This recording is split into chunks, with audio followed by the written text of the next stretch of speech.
రాష్ట్రంలో అంగన్వాడీలకు big shock. Assembly సాక్షిగా అంగన్వాడీల ప్రక్షాళనకు ఎమ్మెల్యే రామకృష్ణారెడ్డి డిమాండ్.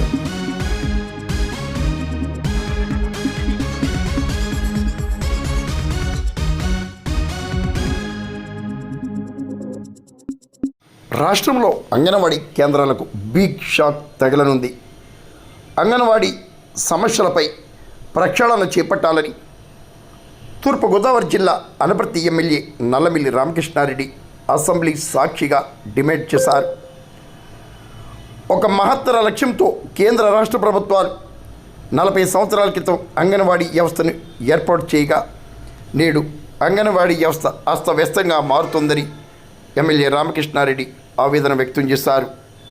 అంగన్వాడీ టీచర్లు సిబ్బందికి జీతాలు పెంచాలని, పూర్తి స్థాయిలో సొంత భవనాలను నిర్మించాలని, 1810 మినీ అంగన్వాడీ కేంద్రాలను అప్గ్రేడ్ చేయాలని ఎమ్మెల్యే రామకృష్ణారెడ్డి డిమాండ్ చేశారు.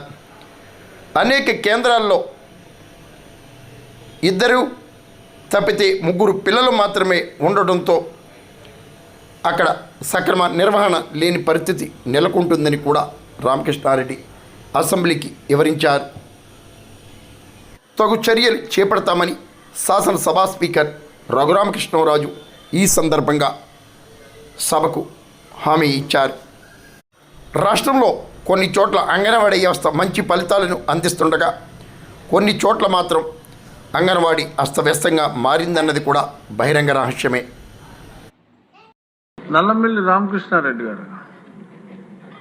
ధన్యవాదాలు అధ్యక్ష. రాష్ట్రంలో ఏదైతే అంగన్వాడీ వ్యవస్థ గురించి మీ ద్వారా ప్రభుత్వం దృష్టికి తీసుకురావాలనే ప్రయత్నం చేస్తూ ఉన్నాను అధ్యక్ష.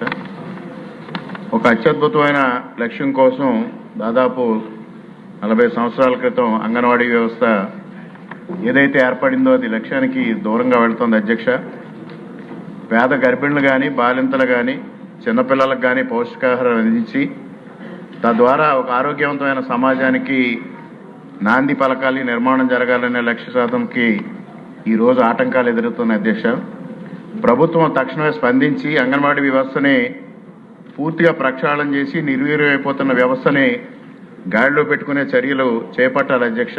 ఇటీవల కాలంలో మేము నియోజకవర్గంలో 2-3 అంగన్వాడీ సెంటర్స్ విజిట్ చేసినప్పుడు వచ్చిన అబ్జర్వేషన్స్ మీ ద్వారా ప్రభుత్వం దృష్టికి తీసుకొస్తా ఉన్నాం అధ్యక్ష. దాదాపుగా రాష్ట్ర వ్యాప్తంగా 55,000 సెంటర్లు ఉన్నాయి అధ్యక్ష. అందులో 1,10,000 మంది టీచర్స్ కానీ, హెల్పర్స్ కానీ పనిచేస్తూ ఉన్నారు. అనేక కారణాలు ఏవైనా అంగన్వాడీ సెంటర్స్లో పిల్లల సంఖ్య తగ్గిపోతూ ఉంది. ఒక్కొక్క సెంటర్లో 2-3 కూడా ఉంటున్న పరిస్థితిని చూస్తూ ఉన్నాం అధ్యక్ష. అటువంటి పరిస్థితుల్లో అంగన్వాడీ టీచర్స్ కానీ, హెల్పర్స్ కానీ వాళ్ళ శాలరీస్ కూడా సరిపోని పరిస్థితుల్లో వాళ్ళు చాలా నిర్లిప్తంగా వ్యవహరించడం జరుగుతూ ఉంది. మరి 1990 దశకంలో 250 రూపాయలు కానీ, 225 రూపాయలతో కానీ గౌరవ వేతంతో మొదలైన వాళ్ళు ఇవాళ 11,000 రూపాయలు తీసుకుంటా ఉన్నారు. వారి వేతనాలు పెంచాల్సిన అవసరాన్ని ప్రభుత్వం గుర్తించాలని కూడా ఈ సందర్భంగా మీ ద్వారా సభ దృష్టికి తెస్తా ఉన్నాను అధ్యక్ష. అదేవిధంగా 10,000 వేతనం దాటడం వల్ల వారికి ప్రభుత్వం నుంచి ఇచ్చే సంక్షేమ పథకాలకి అనర్హులు అవుతా ఉన్నారు అధ్యక్ష. అందువల్ల సంక్షేమ పథకాలు కూడా వారికి అందించే విధంగా, అర్హులు చేసే విధంగా ప్రభుత్వం చర్యలు తీసుకుంటుంటే వారికి కొద్దిగా వెసులుబాటు ఉంటుంది. అదేవిధంగా ప్రధానమైంది కొన్ని అద్దె భవనాల్లో అంగన్వాడీ సెంటర్స్ నడిపిస్తున్నారు అధ్యక్ష. దానికి ప్రభుత్వం 2,000 రూపాయలే అద్దె నిర్దేశించింది. అర్బన్లో కానీ, సెమీ అర్బన్లో కానీ 2,000కి అద్దె దొరకనప్పుడు ఆ టీచర్స్ అడిషనల్గా పెట్టాల్సిన అవసరం వస్తూ ఉంది అధ్యక్ష. అందువల్ల యాక్చువల్గా ఏదైతే అద్దె ఉందో దాన్ని ప్రభుత్వం చెల్లించే విధంగా చర్యలు తీసుకోమని కూడా మీ ద్వారా ప్రభుత్వాన్ని కోరుతా ఉన్నాను అధ్యక్ష. అదేవిధంగా 1,810 సెంటర్లు హెల్పర్లు ఉన్న మినీ సెంటర్లను కూడా అప్గ్రేడ్ చేయాల్సిన బాధ్యత ప్రభుత్వం తీసుకోవాల్సిన ఉంది అధ్యక్ష. ఏదైతే వైసీపీ ప్రభుత్వంలో ఆ పిల్లలకి ఇచ్చే కోడిగుడ్ల పైన కూడా ఒక దిష్టిబొమ్మను వేశారు. ఇవాళ గౌరవ మంత్రి గారు లోకేష్ గారు ఆధ్వర్యంలో విద్యా వ్యవస్థలో అనేక సంస్కరణలు చేపడుతున్న పరిస్థితుల్లో ఈ అంగన్వాడీ వ్యవస్థను కూడా ప్రక్షాళన చేసి సరైన గాడిలో పెట్టే చర్యలు తీసుకుంటే చాలా మందికి ప్రయోజనం చేకూరుతుందనే విషయాన్ని మీ ద్వారా ప్రభుత్వం దృష్టికి తీసుకొస్తా ఉన్నాను అధ్యక్ష.